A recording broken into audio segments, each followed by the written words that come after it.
Assalamualaikum warahmatullahi wabarakatuh.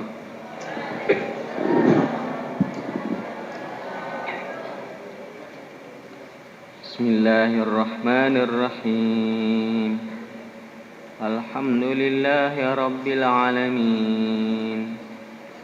Walhamdulillahil wahidil qahhar. Al-azizil ghaffar. Mukawwiril laili 'alan nahar. Tazkiratan liulil qulubi wal absar. Ashhadu an la ilaha illallahul barrul karim ar-raufur rahim. Wa ashhadu anna sayyidana Muhammadan abduhu wa rasuluhu. Allahumma shalli wa sallim wa barik ala sayyidina Muhammad wa ala alihi wa sahbihi ajma'in.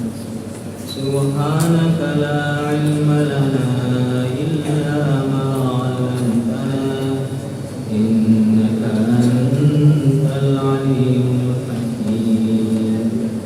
Wa hasbunallahu wa ni'mal wakeel. Ni'mal mawla wa ni'man nasir. Wala hawla wala quwwata illa billahil aliyyil azim.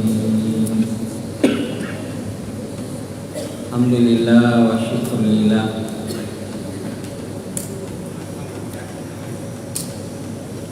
Segala puji bagi Allah yang senantiasa memuliakan hamba-hambanya yang beriman, yang senantiasa mengangkat derajatnya orang-orang yang berilmu pengetahuan. Yarfa'illahu alladhina amanu minkum walladhina utul ilma darajat. Mudah-mudahan kita termasuk ke dalam golongan orang-orang yang dimuliakan oleh Allah Subhanahu wa taala dengan iman dan ilmu pengetahuan. Amin ya rabbal alamin. Sebagai umat Muhammad Rasulullah, mari kita perbanyak salawat kepada Rasulullah. Allahumma shalli ala sayyidina Muhammadin wa ala alihi wa ashabihi ajma'in. Assalamu alayka ya Rasulullah. Assalamu alayka ya Habiballah. Assalamu alayka ya Syafi'allah. Alhamdulillah, pengajian kita masih berkaitan dengan babul ikhlas, bab yang menjelaskan tentang keutamaan mengikhlaskan amal-amal perbuatan kita. Tiada yang kita tuju, tiada yang kita harap kecuali hanya Allah semata.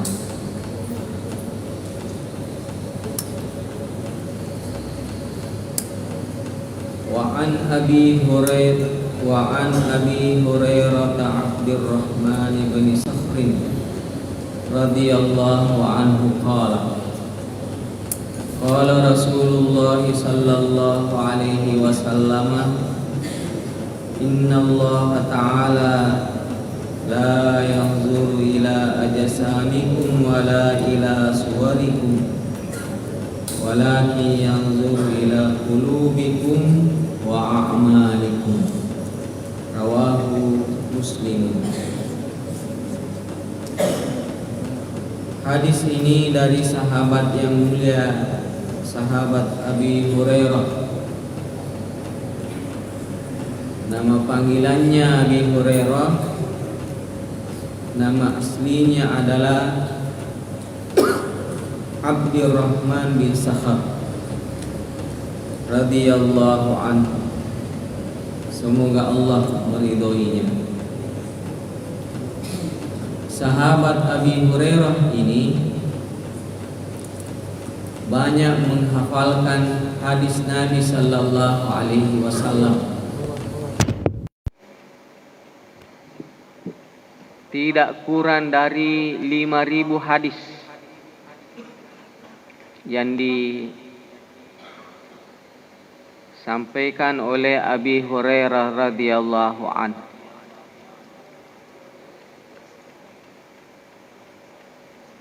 Apa artinya Abi Hurairah?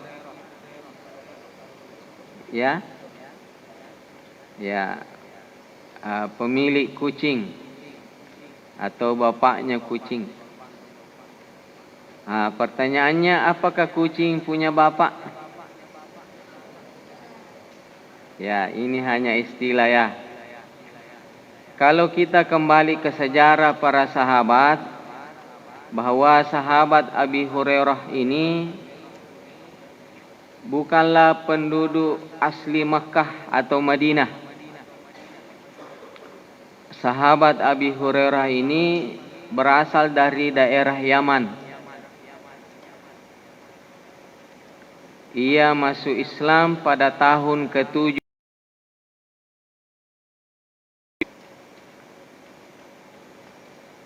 Sahabat Abi Hurairah ini termasuk sahabat yang memiliki umur yang panjang, kurang lebih 78 tahun umurnya.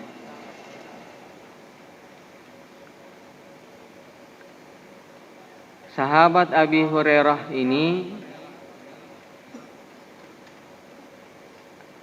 ketika berada di Madinah,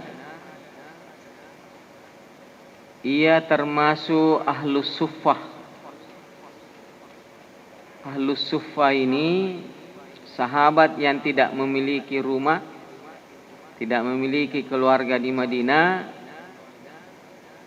Mereka hidup dan tinggal di samping Masjid Nabawi yang berdekatan dengan rumahnya Nabi sallallahu alaihi wasallam. Sehingga wajarlah sahabat Abi Hurairah ini banyak meriwayatkan hadis dari Nabi sallallahu alaihi wasallam. Di antara sahabat tidak semuanya banyak hadis yang diriwayatkan darinya. Kenapa? Karena kebersamaan dengan Rasulullah sallallahu alaihi wasallam tidak sama intensitasnya. Ya. Atau dengan bahasa lainnya, keseringan dengan bersama Rasulullah tidak sama semua para sahabat. Ya, ada yang bersama Rasulullah hampir 1 kali 24 jam. Terutama sahabat Ahlus Suffah ini. Kenapa hampir 1 kali 24 jam bersama Rasulullah? Karena rumahnya di samping rumahnya Rasulullah. Rumahnya Ahlus Suffah ini ya dekat berdampingan dengan Masjid Nabawi. Jadi wajar misalnya di antara sahabat ada yang banyak meriwayatkan hadis, ada juga yang kurang. Kenapa demikian? Karena kebersamaannya dengan Rasulullah tidak sama. Sahabat Abi Hurairah ini nama aslinya sebelum masuk Islam namanya adalah Abdus Syamsi. Ya, apa artinya Abdus Syamsi? Hamba matahari. Abdus Syams. Syamsun artinya matahari. Kalau Syamsuddin, ya, mataharinya agama. Kalau sahabat Abi Hurairah ini pada masa jahiliyah namanya adalah Abdus Syams. Setelah masuk Islam diganti namanya oleh Nabi sallallahu alaihi wasallam menjadi Abdurrahman. hamba Allah yang maha pengasih. Ya. Apa panggilannya? Panggilannya adalah Abu Hurairah. Suatu ketika sahabat Abi Hurairah ini ditanya, kenapa engkau disebut dengan Abi Hurairah? Kenapa engkau disebut bapaknya kucing? Ya, kalau sekarang istilahnya pencinta hewan ya. Kemudian Abi Hurairah mengatakan, dulu aku pernah mengembalakan kambing keluargaku. Ketika aku mengembalakan kambing, ya ada juga seekor kucing yang selalu menemani. Kalau saya sudah mau pulang ke rumah, bawa kambing ke kandangnya, kucing itu saya taruh di pohon. Saya taruh di pohon supaya aman dari binatang buas.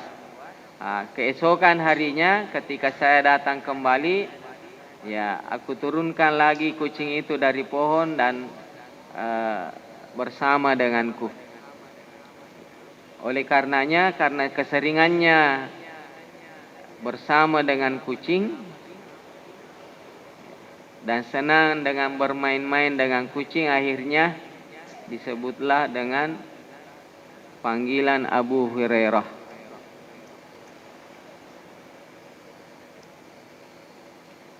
Ada yang menarik dari kisahnya sahabat Abi Hurairah ini. Setelah masuk Islam, Nabi mengganti namanya Abi Hurairah dari Abdus Syams menjadi Abdurrahman.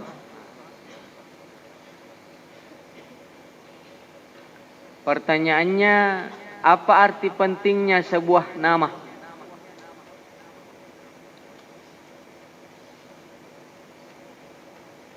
Ternyata dalam Islam pemberian nama itu sangat penting. Karena nama itu memiliki banyak pengertian. Yang pertama, bahwa nama itu menunjukkan keimanan seseorang. Contoh, kalau misalnya seseorang dipanggil Ibrahim, kita mudah menebaknya, orang ini pasti orang Islam. Tapi kalau misalnya Abraham, ya Abraham, siapa yang dimaksud Abraham? Biasanya kalau ada nama Ibrahim, ya biasanya nama di luar Islam, nama Abraham itu biasanya dipakai untuk agama lain. Contoh lain, Yusuf. Kalau di luar agama Islam, Yosef. Ya. Atau yang sangat sederhana, kalau misalnya bilang ki Muhammad Iqbal, Muslim atau non Muslim? Ya, Muslim. Kalau bilang ki Sulaiman, Muslim atau non Muslim? Kalau Solomon, ya seperti itu ya. Jadi nama menunjukkan keyakinan. Jadi tidak boleh sembarang memberi nama terhadap seseorang. Yang kedua, nama adalah identitas. Nama adalah identitas. Contoh, kalau bilang ki Joko Widodo, orang Bugis atau orang Jawa? Ya, orang Jawa. Kalau bilang ki Ambok Nek, orang Bugis. Lamala, ya, orang Bugis. Makanya jangan sembarang memberi nama. Ya, karena nama menunjukkan identitas. Berikutnya, nama adalah doa.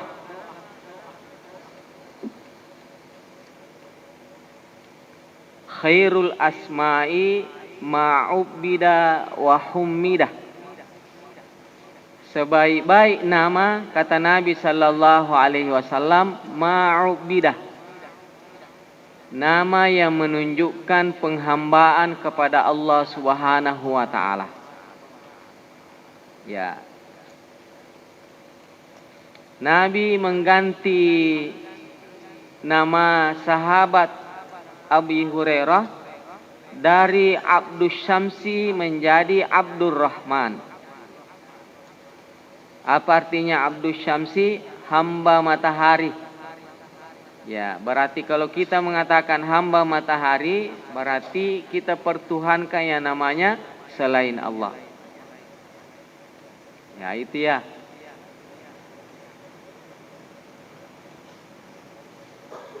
Nama yang menunjukkan penghambaan kepada Allah. Wa hummidah.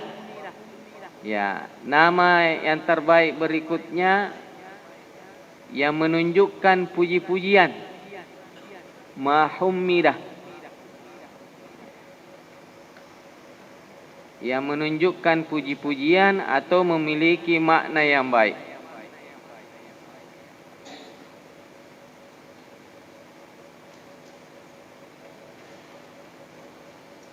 Saat ini kadang orang tua tidak memperhatikan ini.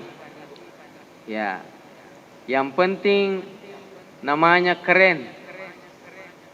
Walaupun tidak ditahu apa artinya. Ya. Padahal nama menjadi doa buat anak-anak kita. Katakanlah misalnya ada yang disebut Muhammad Soleh. Ada Muhammad Soleh di sini. Ya. 10 kali disebut Muhammad Soleh, diharapkan anak itu menjadi orang yang soleh, orang yang baik. Ya. Makanya tidak boleh memberi nama seseorang dengan nama yang tidak baik. Ya, walaupun ada di dalam Al-Qur'an. Misalnya dikasih nama Asy-Syaitan.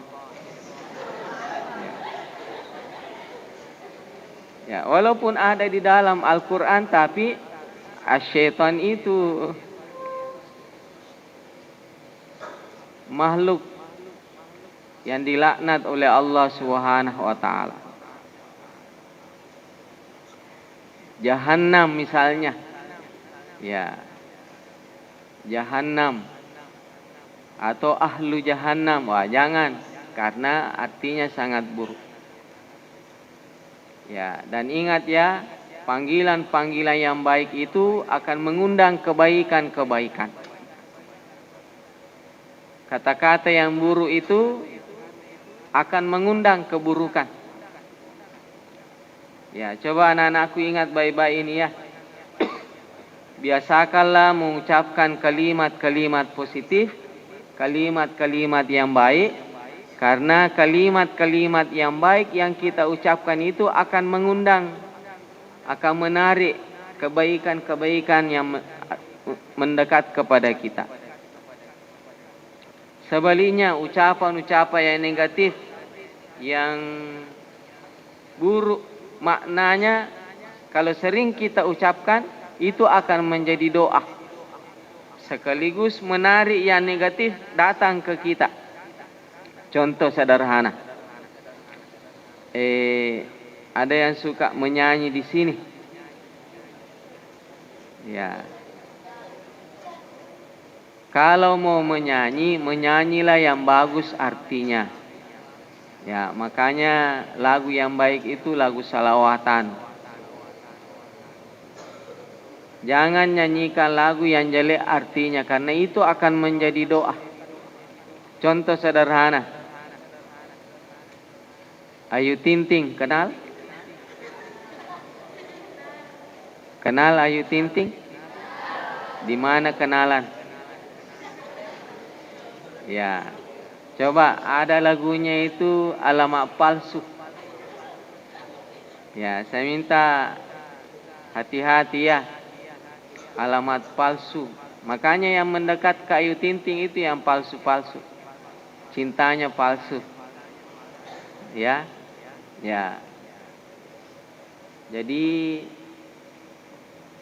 lagu-lagu apapun itu, kalau jelek maknanya jangan dinyanyikan, jangan dilakukan. Karena itu akan mengundang keburukan. Ya. Kalau misalnya kita di sini ada beberapa lagu Bugis ya, itu hati-hati menyanyikannya, karena itu bisa mengundang keburukan. Intinya, kalau kalimatnya positif,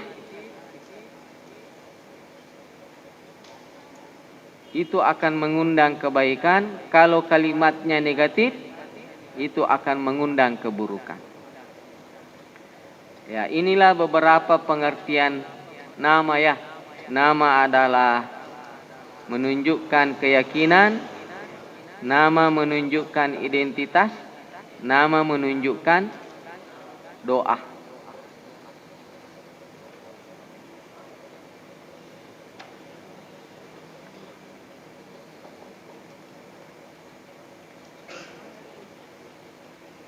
Qala Rasulullah sallallahu alaihi wasallam. Abi Hurairah berkata, Nabi sallallahu alaihi wasallam bersabda, Innallaha ta'ala la yanzuru ila ajsamikum wala ila suwarikum walakin yanzuru ila qulubikum wa a'malikum. Innallaha ta'ala, sesungguhnya Allah Ta'ala. Apa arti inna? Sesungguhnya. Sesungguhnya Allah Ta'ala la yanzuru, tidak melihat, ila ajsamikum, tidak melihat fisikmu, jasmanimu. Ya. Kata-kata jasmani ini dari bahasa Arab, jismun ajsamun. Allah tidak melihat fisikmu, jismun badanun. Allah tidak menilaimu dari fisikmu. Wala ila suwarikum, dan Allah tidak menilaimu dari modelmu, bentukmu. Walakin yanzuru ila qulubikum, tetapi Allah melihatmu,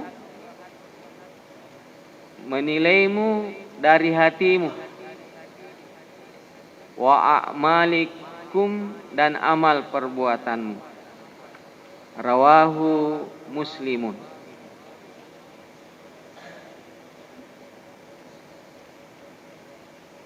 Hadis Nabi sallallahu alaihi wasallam mengajarkan kita bahwa Allah menilai seseorang bukan dari bentuk lahirianya. Ya, seandainya misalnya penilaiannya Allah dari segi fisik, dari segi kegagahan, diambil semua sama artis. Ya. Tetapi Allah tidak menilai dari fisik kita. Yang dinilai adalah niat kita. Yang dinilai adalah hati kita. Jadi Allah tidak menilai seseorang dari pangkatnya. Jadi kemuliaan seseorang bukan karena pangkatnya, bukan karena harta bendanya, bukan karena keturunannya, nasab keturunan. Ya. Tetapi kemuliaan seseorang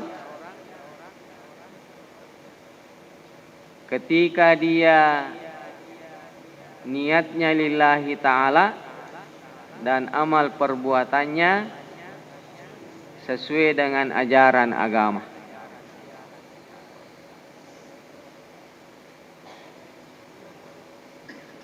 Jadi ini menjadi pelajaran berharga buat anak-anakku semuanya. Apapun yang dilakukan, kembali kepada niat awalnya. Dan itu yang sangat menentukan niat awal kita. Misalnya kita belajar di sini menghafal Al-Quran misalnya. Pertanyaannya apa niat awalnya? Ya, apakah ingin disebut Al-Hafiz atau Al-Hafizah? Apakah ingin disebut ahli Quran? Ya, itu yang perlu diperhatikan ya. Karena kenapa? Nilai kita di hadapan Allah Subhanahu wa taala tergantung dari niat kita. Makanya hadis ini disebut di awal-awal tentang pembahasan babul ikhlas. Agar kita senantiasa kembali kepada niat awal. Apakah niatnya mengharapkan ridha Allah atau mengharapkan pujian manusia?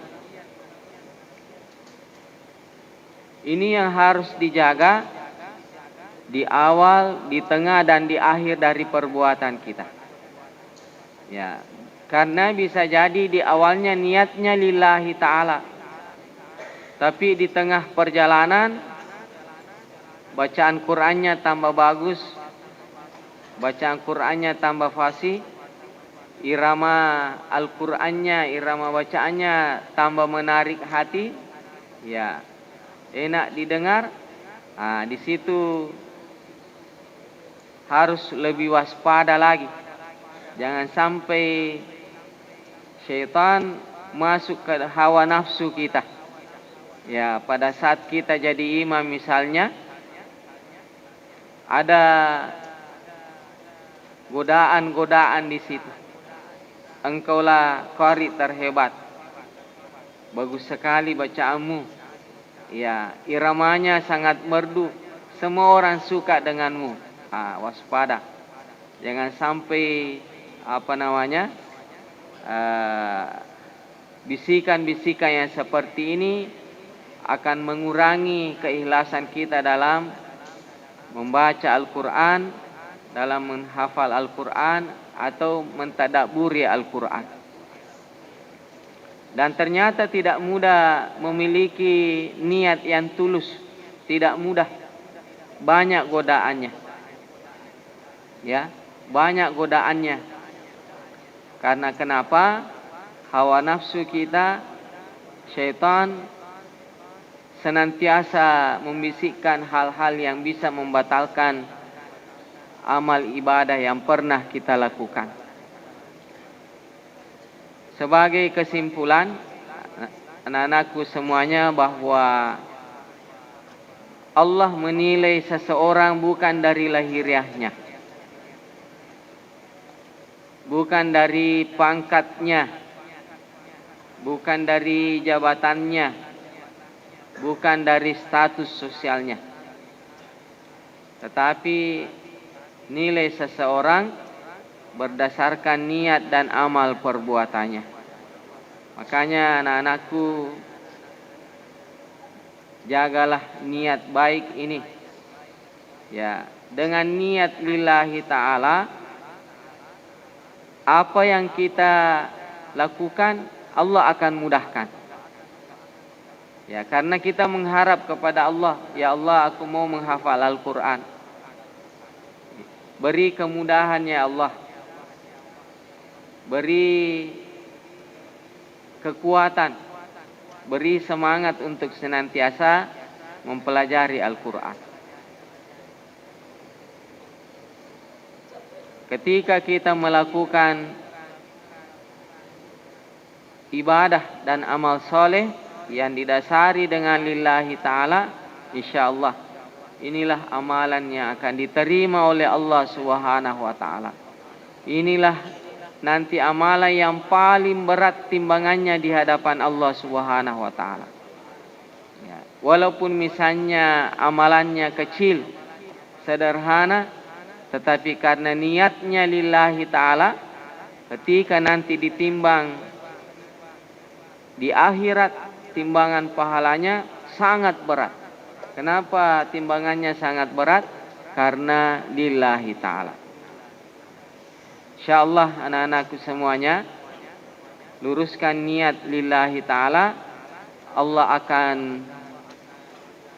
akan mudahkan kita di sini untuk senantiasa belajar Al-Quran, menghafal Al-Quran, mentadabburi Al-Quran, sekaligus nanti mengamalkannya. Wallahu a'lam bissawab. Alhamdulillahi rabbil alamin. Allahumma salli ala sayyidina Muhammadin wa ala alihi wa ashabihi ajma'in. Allahumma ja'al jam'ana hadha jam'an marhuman wa tafarruqana min ba'dihi tafarruqan ma'suma. Rabbana zidna ilman nafi'a warzuqna fahman sahiha. Rabbana atina fid dunya hasanah wa fil akhirati hasanatan wa qina adzaban nar. Subhana rabbika rabbil izzati amma yasifun wa salamun alal mursalin walhamdulillahi rabbil alamin. Al-Fatihah.